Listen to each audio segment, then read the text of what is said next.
So today's talk, Securing the Web, the S in HTTPS, is an introduction to how we communicate securely online. I'm a site reliability engineer at Let's Encrypt. I am building, securing, and running the infrastructure at the world's biggest certification authority by some measure of big, at least. Certainly, we issue the most certs in the public web PKI. So in the talk today, we're going to go over a few topics.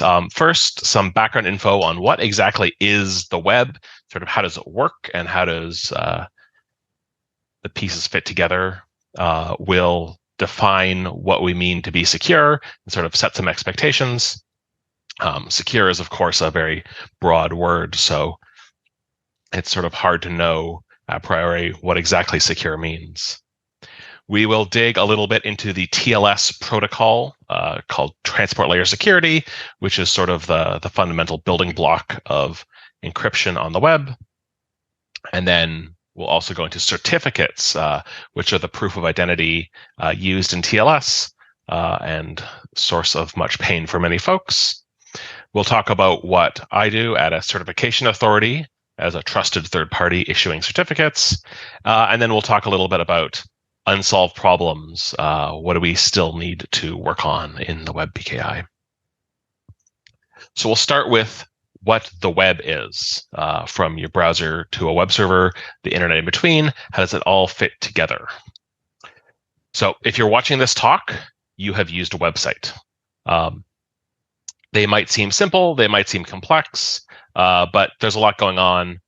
So let's break it down so we have some sort of footing to stand on and terminology to refer to.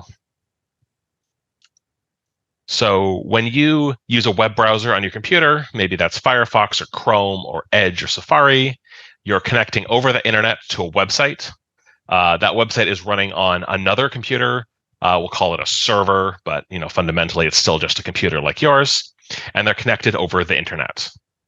The security we're talking about today is the connection between the browser and the website or the web server.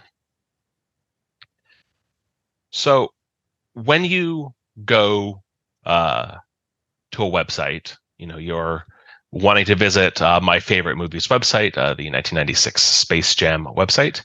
I might type Space Jam 1996 into Google, but ultimately, you're going to navigate to a URL, whether you click on a Google search result or type in https://www.spacejam.com/1996/.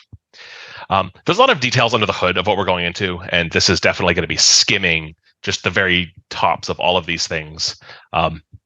So please feel free to ask questions in the Zoom chat if there is anything that you want more detail on or isn't clear, because as I said, this is sort of going to go turbo speed through a lot of things. So the first step in connecting to a website is going to be finding out the IP address we need to connect to. When I typed in that URL, I used a domain name, www.spacejam.com. But the internet itself works on IP addresses, which you can sort of think of as like phone numbers. They're just a 4-byte number, at least in the traditional IP. And we have a system called the domain name system, which maps names onto those IP addresses. For those of us old enough to have used phone books, the DNS is sort of equivalent of a phone book looking up a name to find a number.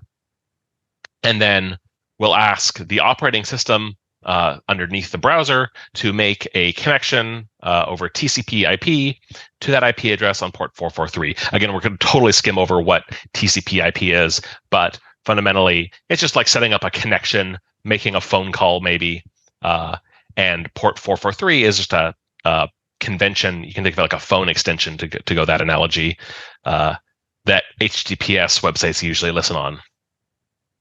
So once we have this pipe connected over the internet that the operating system and all the routers in between the internet have set up for us, we're going to start a TLS connection over top of that. We're going to talk a lot more about what TLS is, but that's sort of securing the connection with cryptography.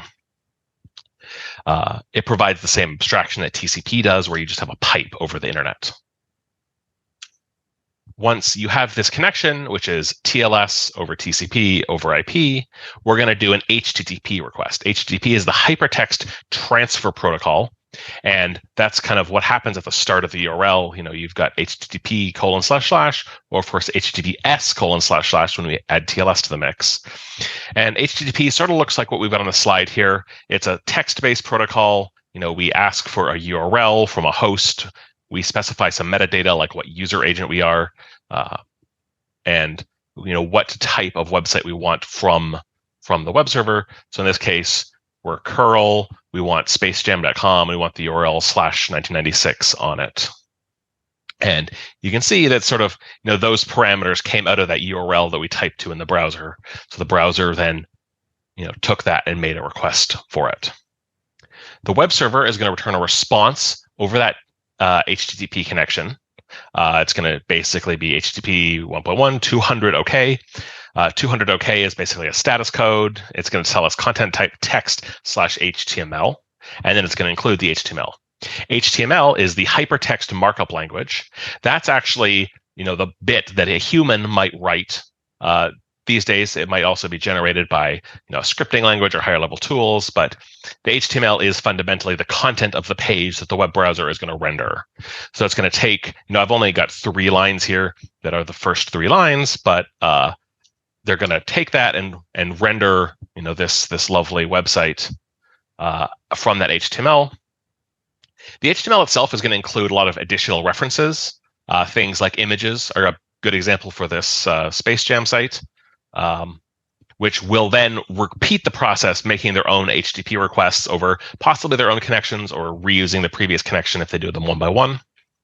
And then it's going over this stack of connections. So we have the HTML markup over the HTTP transport, over the TLS security layer, over the TCP control protocol, over IP, the internet protocol. And the stack, that we're going to focus on today is TLS. There are actually lots of security problems at all layers of the stack, whether that's in content security or lower level TCP/IP stuff. But we're just going to talk about the TLS layer today, really. And we can start by defining what we mean by secure, because it's a vague term. So TLS, the transport layer security, provides sort of 3 big properties. The first is confidentiality. The data that is being transmitted back and forth over this TLS connection is not visible to passive sniffers on the network. Integrity. The data inside the TLS cannot be modified by an active attacker on the network. And authentication. Each end of the TLS connection can prove its identity to the other end, so you're connected to the right server. We'll talk more about each of those. But as I mentioned, there's lots of out-of-scope issues. Anything attacking the browser or the web server themselves. For example, there was recently a bug in the WebP image format that could attack the decoder in many browsers, including Chrome, Safari, and Firefox. I mean, that's a content attack. That's not something that TLS is going to defend against. Really, anything about the content of the web page, TLS doesn't provide you with protection against phishing or scams or anything like that. There are some things that you might think TLS protects against, but it doesn't. One of which is hiding the length of the page you're viewing, how many bytes are actually in it. As well, it doesn't hide what website you're visiting. That's sort of something we'll talk about a little bit more at the end. But let's dig a little into each of these properties. So, confidentiality. So the goal here is that someone who is intercepting the traffic, they're sniffing from somewhere on the internet, anywhere in between, really, the browser or the web server, can't see what content is in it. That's sort of the fundamental, what encryption is. There are some things that you might think are protected. One of which is the actual host name that you're connecting to. There is a header basically in TLS that is currently sent in the plane, so you can tell what website you're connecting to. We'll talk about that in the problem section a bit more. The length of the data is visible. That has actually led to some real attacks. For example, there's been some compression-based attacks where you can sort of get someone to load a page over and over again, and you can tell how it compresses. That might leak some information about what's on it. There's also been correlation things where, for example, if I'm browsing Wikipedia and you look at the lengths of the pages I'm viewing, you might be able to guess what sort of websites, what pages on Wikipedia I'm visiting. Even if you can't actually read the content yourself, you know what Wikipedia is. You can go look at the length of every page. There's a lot on Wikipedia, but maybe other websites are smaller. This has been practically demoed against Wikipedia, Google Maps, and sort of other things. So some of the content length problems are not solved by TLS, and they have to be solved at a higher level in the application layer. Integrity is the next property we get. The content being transferred across the TLS tunnel can't be modified while in transit. There has been plenty of cases of malicious ISPs, Wi-Fi access points, governments doing things like injecting advertisements, malware, or other unwanted content into web pages, modifying in transit. One potential surprising fact is that without integrity, you can't keep confidentiality, at least in all circumstances. For example, if a web browser behaves differently, maybe it terminates the connection sooner if it encounters invalid HTTP, an attacker might be able to probe the traffic by modifying a bit here, a bit there to see what happens to the page. This is a common problem outside of TLS in homebrew cryptographic protocols that don't have strong integrity, where you think, oh, but I only need confidentiality. Well, you can probably break it, through some sort of interactive attack. This is something that really affected actually the early Wi-Fi WEP protocol, was that it had a weak integrity, and a lot of attacks happened because of that. The final property we get is authentication. Integrity and confidentiality don't matter if you're connecting to the wrong website. If this sort of attacker fox in the middle has just completely intercepted you. The identity we use in the web is what domain name you're contacting. So www.spacejam.com will be the identity that you want to connect to. This is a big subject. This is what certificates solve. We'll talk a lot about that. So let's dig a little bit more into what TLS is and how it works. We can start with sort of a brief history shoved into one slide, which starts sort of 1994, 1995, when Netscape introduced the secure sockets layer. There was a version 1 that was never published because it was really broken. They published a version 2, which, it almost immediately people noticed problems with it, and a version 3 followed the next year. Version 3 is sort of where SSL got widely adopted. And, we'll go through this timeline, but sort of around the 2014 era is when really serious attacks started happening, and SSL version 3 was getting deprecated. V3 is no longer in use today, basically anywhere. A few years after SSL v3 was introduced in 1999, the IETF, the Internet Engineering Task Force, who makes standards called RFCs, standardized TLS version 1. They renamed it from Netscape's sort of proprietary name of SSL to Transport Layer Security as a more neutral name. Rumor is that Microsoft insisted on this for participating in the standards effort and getting it into Internet Explorer. At that time, Netscape and Internet Explorer being the two major browsers. It was a pretty minor improvement over SSL v3. It fixed some stuff with padding, which was actually one of the big problems that ended up killing SSL v3 in that 2014 attack. But TLS v1 also didn't stand for till today because of a series of attacks found sort of in the 2018, 2020 timeframe. There was a bunch of things. Version 1 of TLS does still get used today. Some web servers still have it enabled. Some devices only talk it, but it's sort of basically gone. 2018 is when PCI, for example, the payment cards industry, decided that all payment terminals have to stop supporting TLS v1 and SSL v3. In 2006, there was a version 1.1 of TLS. Adoption was quite low of TLS 1.1, mostly in part because in 2008, TLS 1.2 came out, and sort of by the time people were implementing 1.1, they just implemented 1.2 at the same time. There are very few implementations that support 1.1 and not 1.2. 1.2 is the version that is in widespread use today and supported by basically everything. There haven't been any major attacks on 1.2, but there's still a lot of, I'll say, baggage from previous versions.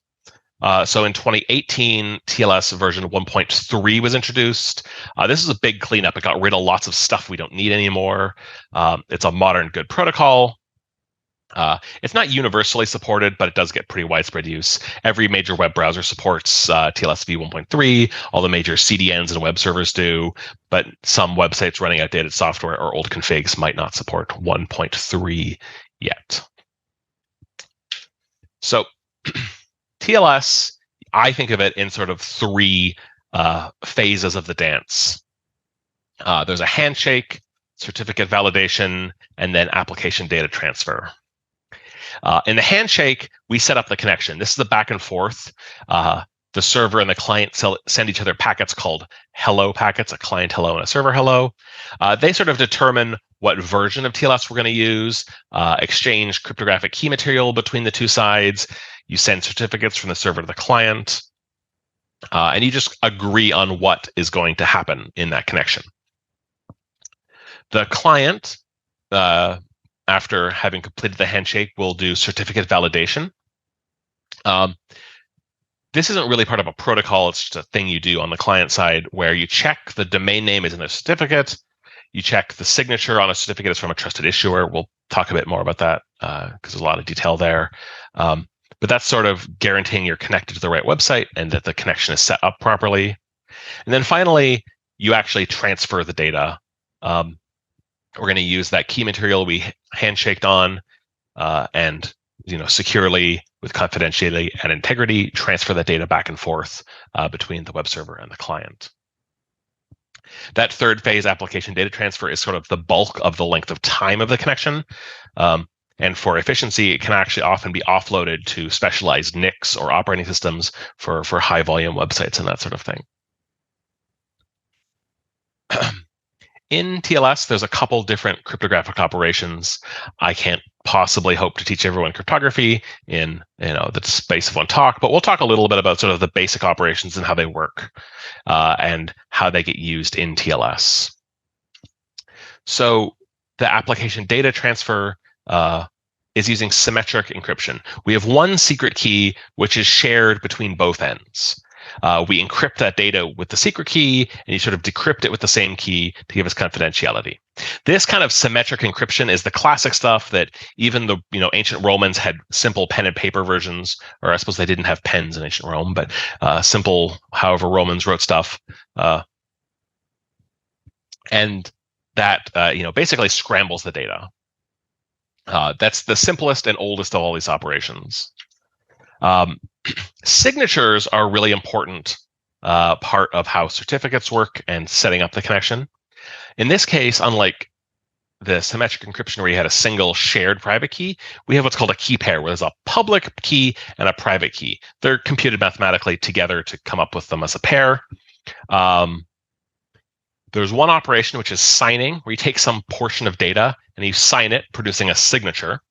I can send that signature along with the data, and then someone who has the public key can verify the signature over that data, ensuring it hasn't been modified. We're going to use that to give us authentication to know that we're connecting to the right website in TLS. There's another operation called hashing.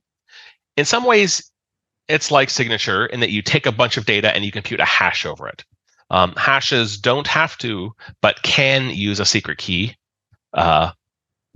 And there's actually a lot of different hashing operations in TLS, so we're not really going to dive into this.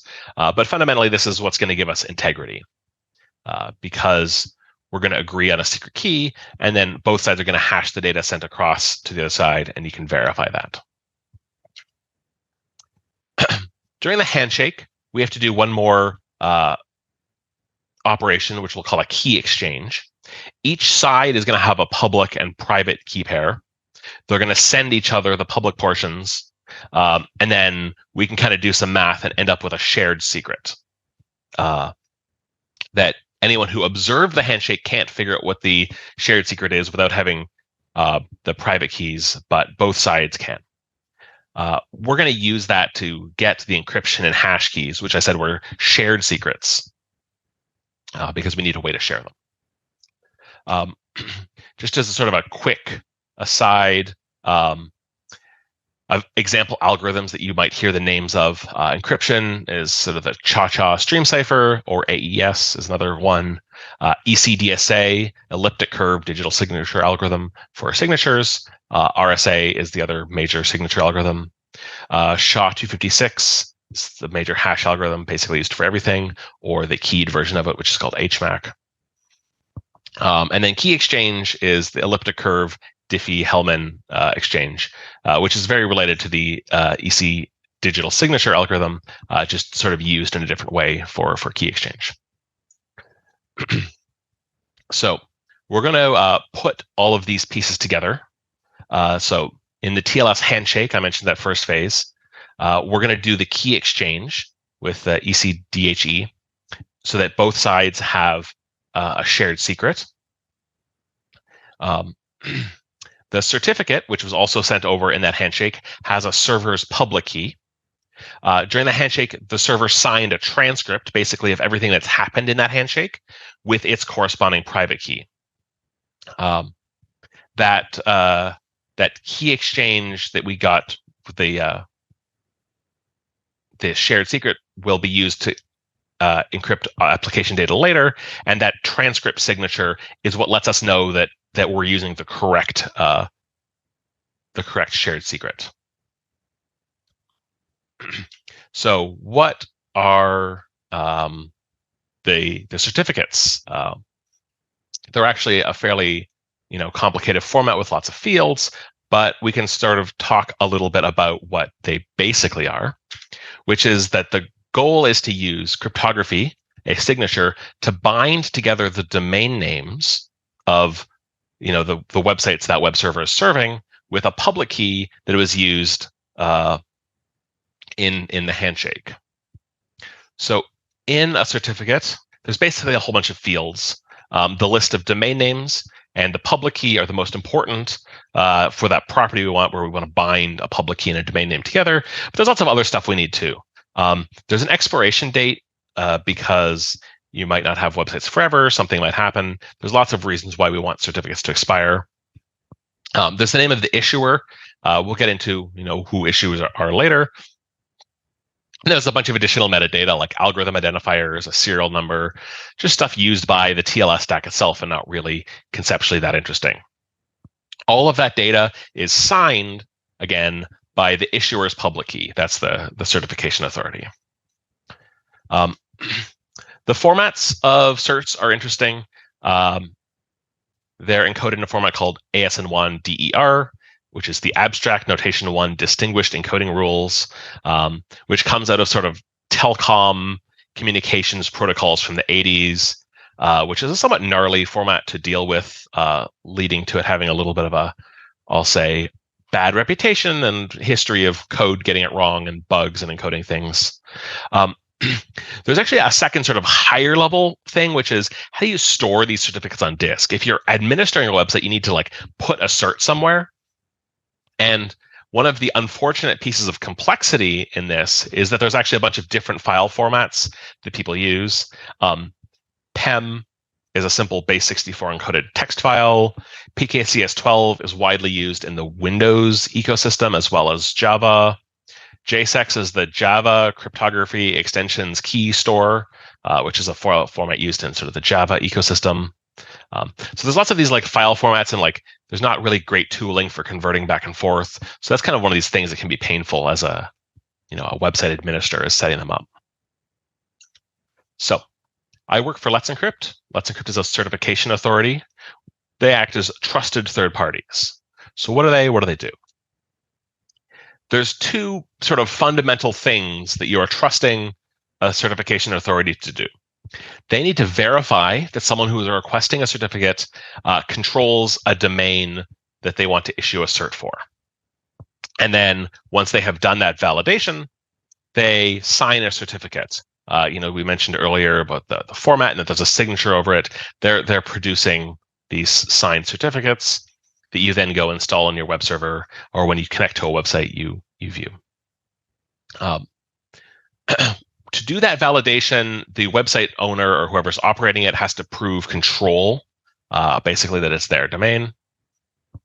They will do so either by putting a special value in DNS or in HTTP usually. This is actually sort of a weak link because if you can, say, take over a website, you might be able to even temporarily control this and insert an HTTP value that lets you issue a cert, and then you can use that cert somewhere else to issue it, to intercept that traffic. There is attempts at mitigation control, but one big thing we have today is that there's a system called certificate transparency, which is basically a log of all certificates issued, and anyone can monitor that to detect misissuance or websites with certs you don't expect, or malformed certificates, or all sorts of other things. There's a bunch of different certificate authorities. I work for Let's Encrypt, which is sort of, as I mentioned, one of the biggest, certainly by number of certificates issued. DigiCert is another really big option. I think DigiCert is biggest if you count by number of Alexa top 1,000 websites using a certificate. GlobalSign, Sec2Go, GoDaddy are other big commercial CAs. Amazon, Google, and Microsoft are the big cloud providers. They also have their own CAs that they offer either to their own customers or to everyone. Choosing which CAs are trusted is done by the browser or operating system root programs. And those certificate authorities are shipped with your computer, your phone, your web browser as part of the software, basically. So Apple and Microsoft have operating systems that they ship root stores with. Google Chrome has a root store that they are recently setting up. It's the newest of the bunch. Before that, they relied on the operating system vendor. And then finally, Mozilla, who has not the biggest source of market share anymore, but has a root program that definitely punches above their weight because they run their program completely in the open. So they're a very common source of taking those trusted roots and using them for other systems like Linux desktop systems, web servers, or even other Google products. Android mostly copies the Mozilla root store, even though they now have their own. I expect that'll change at some point, and they'll switch to the Chrome program. But and these root programs are basically the enforcers. They're the ones who are monitoring CAs and making sure that they're behaving properly. You can go on a number of public mailing lists. Mozilla has one called Dev MDSP, Mozilla Dev Security Policy, as well as a website called ccadb.org that sort of has information about these root programs and what roots they trust. So the last section of the talk is I want to talk a little bit about sort of what are unsolved problems in the Web PKI and what are we working on solving. So I mentioned earlier that validation was a weak point. There's lots of different ways that you can potentially intercept validation and misissue a cert. One is what's known as a BGP hijack, where you can reroute internet connection. TLS is designed to connect and secure an end-to-end connectivity, but this validation, I can't make a connection over TLS because that doesn't exist yet. So it is a little bit vulnerable to interception. So one way that we're working on this, and Let's Encrypt already does this. Other CAs are thinking about it, and it might become mandatory soon. Is to basically, from multiple different spots on the internet, ensure that these domain control challenges are completed successfully. As well, the number of acceptable methods to doing validation has decreased over time. There used to be sort of a lot more options for how you prove control of a website. And one thing that I think has been grumbled a bunch is that certificate transparency really gives you good visibility into what certificates are being issued, but maybe we need something like validation transparency where we log more information about how a certificate was issued in the first place. Another problem that's being solved right now is having more information about hiding what domain you're connecting to. So right now in a TLS handshake, the domain name that you're connecting to is unencrypted and you can view it. So that's a problem if you want to avoid website blocks or just have more privacy. So there is a new standard called Encrypted Client Hello that people have been working on for a little while. Firefox is shipping it in some circumstances. Chrome, I believe, just shipped it in their latest version. That does require websites to introduce a new DNS, which, I said DNS was for mapping names to IP addresses. There's sort of a new record type that can add some extra information there, and that's going to include basically a public key that you can encrypt your client hello, your first message to get more privacy over the network. There's a related problem, which is DNS itself is often unencrypted. So what names you're looking up is visible. And so there's also standards being rolled out now to do DNS over HTTPS or over TLS directly to get all of these nice properties that we've talked about for encrypting web pages for DNS as well. Revocation is still a problem in the Web PKI. So if I am issuing certificates and something went wrong, I might want to revoke it, meaning it's no longer valid for use.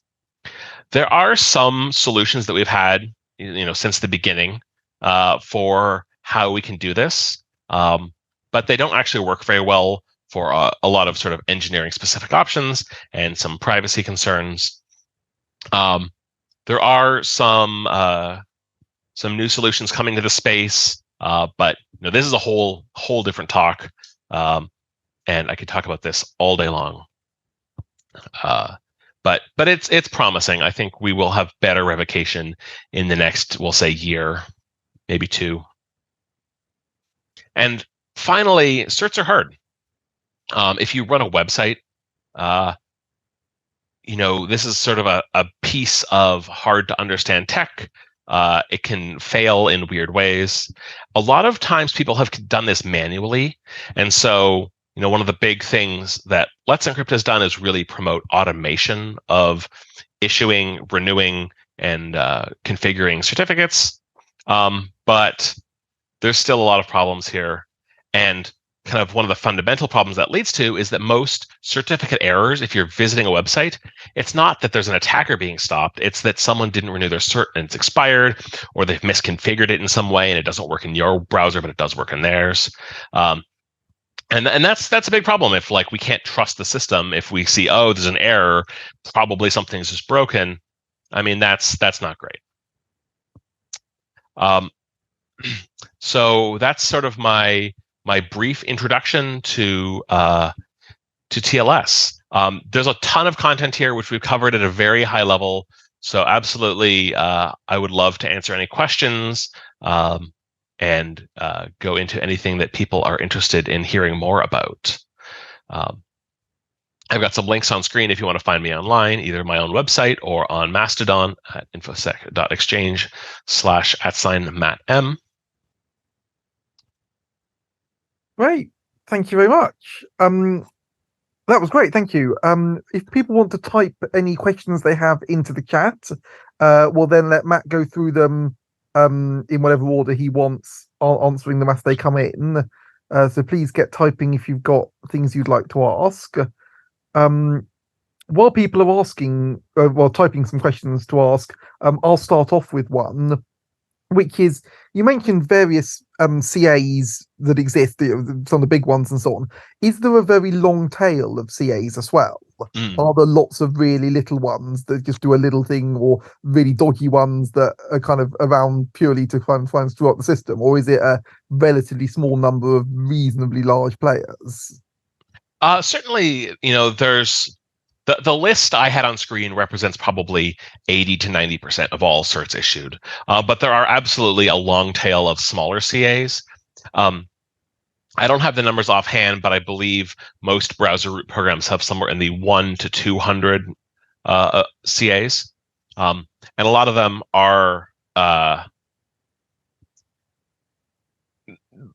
more niche players. Some of them might cater to audiences in particular countries, for example, providing support in a language of their country, or to businesses doing business there.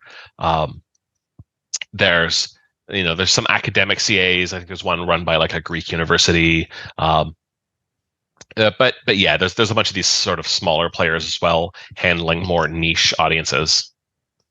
Okay. And if you want to set up a new CA, like when Let's Encrypt first started, or anyone sets up a new CA, do you have to basically start from scratch and persuade every root program to trust you, or do you sort of piggyback on top of something else somehow? Yes, you can piggyback.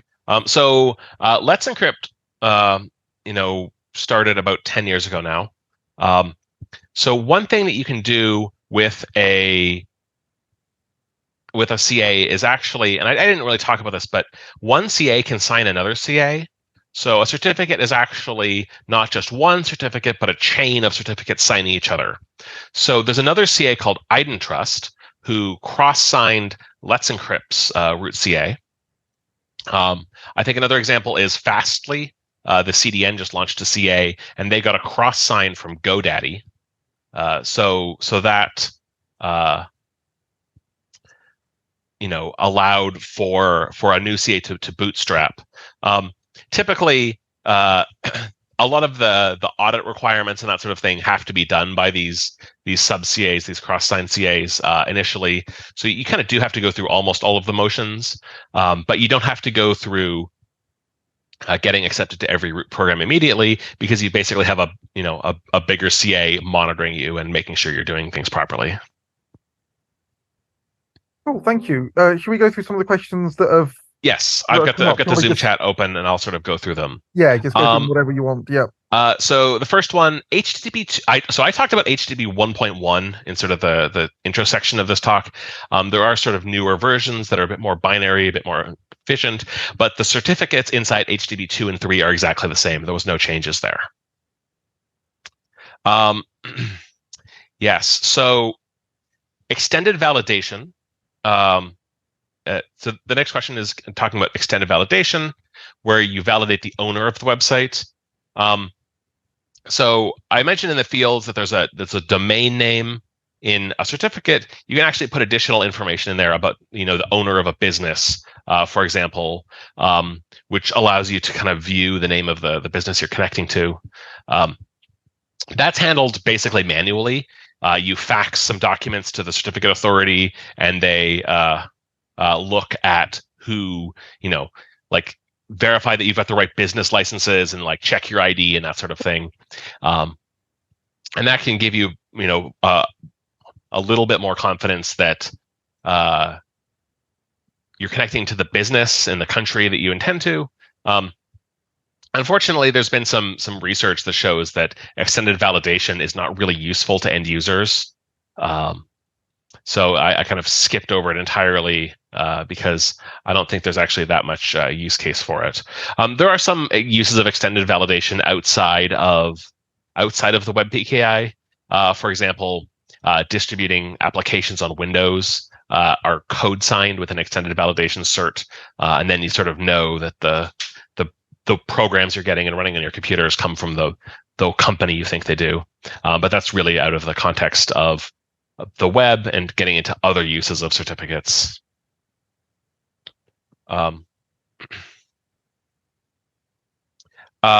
All right.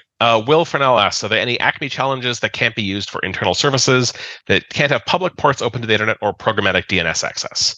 I mean, in short, no. So could you just You have, explain what Acme challenges are there? yeah, so I mentioned when you validate that you control a website, you kind of do this DNS or HTTP thing. And when you talk to Let's Encrypt, we have an API. That API is another protocol, which I've skipped entirely, called ACME. I forget what ACME stands for. Automation Certificate Management Endpoint something. I made half those words up. It's probably wrong. So you get a request to your web server with this challenge response. That requires your web server to be exposed to the internet. Not everyone wants to do that. It's very convenient if you do have a public website, but if you have an internal one, that doesn't work well. The other option, if you don't want to do it, is you can do a DNS challenge where fundamentally certificates are binding a name in the public DNS. So you have to have public DNS access to use the public web PKI. Now, one problem with this is that if you're automating your certificates, then the piece of software that's running on your web server and you go get those certs needs to have access to change your DNS. That might not be something you want to do. Hello? And I'm on my talk at the moment. There's some workarounds if you don't want to have direct access. Fundamentally, though, the program that's trying to request certs is going to need some level of access to DNS. The best way to solve this is DNS has a thing called a CNAME, a change name record. So you can, if your program doesn't have access to your primary DNS, you can maybe have some secondary DNS server that it does have access to, and you can redirect just the challenge requests to that server. I think that approach is actually really flexible, and there's some interesting open source and commercial products sort of built around that approach for managing cert issuance in corporate environments. Yeah, I hope that's not too much rambling and answers your question. Alex asks, I heard there was a proposal by Chrome to remove the padlock icon on the URL field for HTTPS. I mean, I think that I'm not a UI designer, but there's an argument that I buy, which is that if HTTPS is to become the default, then why are we wasting space with a lock icon? I think we're shifting from a UI in the 90s when it was introduced, where HTTPS was very rare, just intended for e-commerce mostly, to a world where HTTPS is everywhere. And so we kind of want to shift that UI to flag when something is insecure. But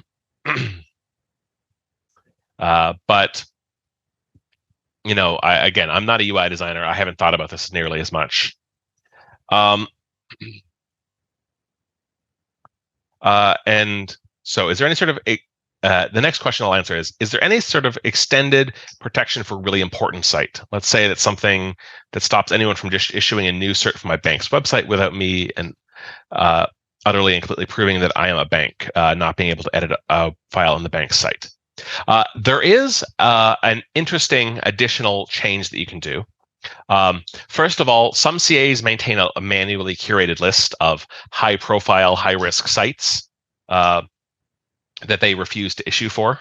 But also, there's a control in DNS called a certification authorization something, CAA DNS record. And in that CAA DNS record, you can specify what CA is allowed to issue certificates for that website.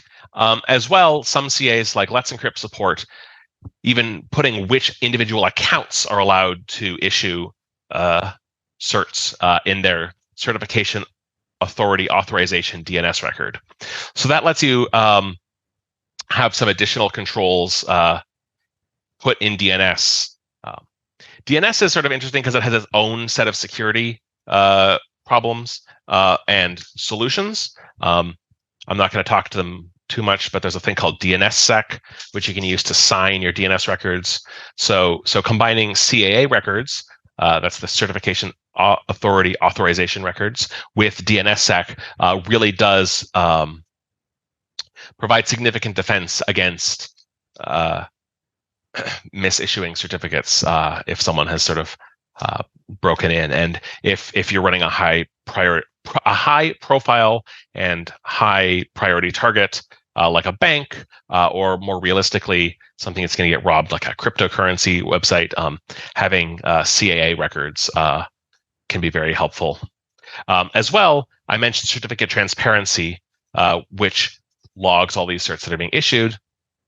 So if you are a high priority target, you should be monitoring certificate transparency for certs that are issued for your website.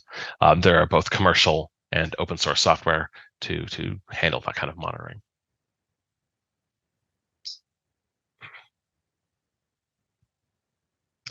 Will asked what the architecture of the backend of Let's Encrypt is like.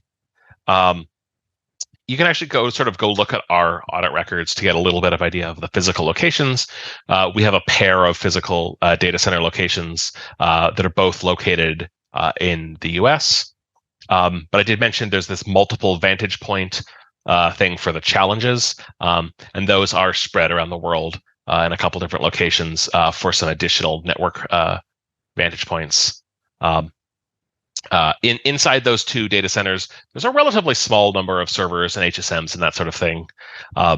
They're running our software, which is open source, called Boulder. You can go look at github.com/let'sencrypt/boulder to get an idea of the actual software architecture of how Let's Encrypt is run. And I think probably the final question, Robin asked, how did Let's Encrypt manage to issue free certificates when no one else had? The answer fundamentally is that Let's Encrypt is a nonprofit and went around and did the fundraising, did the legal work, and decided that this was a worthwhile thing to do. Let's Encrypt kind of came out of a group of different people who all wanted to solve the same problem, working together. There was some groups from the EFF, from Mozilla, from the University of Michigan, and supported from other people, like including Cisco, and just putting all of that work together to do the legal work, to do the leg work, to do the HR work. That sort of stuff was all just work. It had to be done and it had to get paid for. So the actual technical aspects of running a CA, I mean, anyone could have done that anytime they wanted, and there was other free options. Alex says, I know it's still a bit of a pain to implement cryptography, especially certificate validation for resource-constrained devices, e.g. microcontrollers with low memory. Is anyone trying to address this with new protocols? Yeah, so some of low memory devices do struggle for protocols like TLS, and the X509 validation in particular can be quite troublesome on really resource-constrained things. There are options. One thing that you can do on a resource-constrained device is just simplify the problem. So WireGuard, for example, is a VPN protocol that works in some way similar to a TLS tunnel, but is lower in the stack. If you think about my diagram earlier of the stack protocols, but WireGuard works much better on embedded devices because it doesn't have all this certificate validation stuff. Instead, you have to configure it with just a public key and an IP address to connect to. So in that case, the actual handling that WireGuard does is much simpler, but it can be boiled down much simpler. So for example, the ESP32 microcontroller, I know has a WireGuard implementation when it would be really a challenge to implement a full TLS stack on those devices. There are some TLS stacks. Bare TLS comes to mind as one that are targeting smaller microcontrollers, and that's just like writing very careful C code. But they often have quite restrictive set of rules on what kind of websites they can connect to and what TLS certs they'll accept. Yeah, great.